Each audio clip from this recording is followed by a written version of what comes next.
Another type of defect that can be difficult to get out depending upon how old it is etched in. Bird poop in particular is difficult because it's very acidic, and at a certain point it will etch so deeply that without wet sanding, or potentially even that may not work depending upon how much it's been etched in.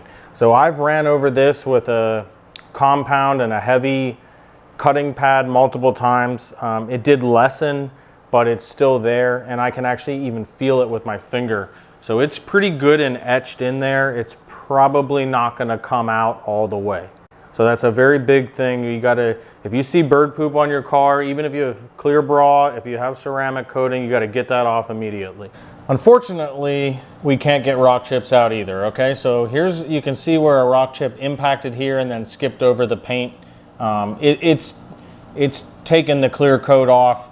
There's not much you can do aside from filling it in. Now, we do often fill in chips for people, but we literally just dab on some touch-up paint.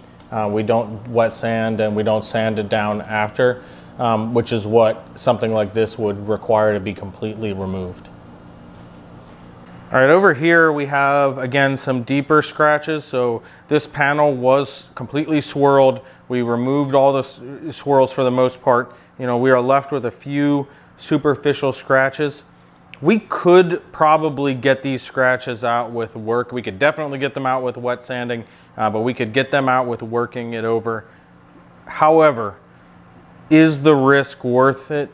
These scratches will be mostly unnoticeable when you're viewing this regularly. Of course, we're zoomed in, we're purposely trying to capture it, and even purposely trying to capture it, we had a bit of a difficult time. I can't feel them with my finger like I talked about earlier, so I probably could get them out, but you never know how deep they are exactly, and it's just not worth it because they won't be seen. We don't want to risk the paint.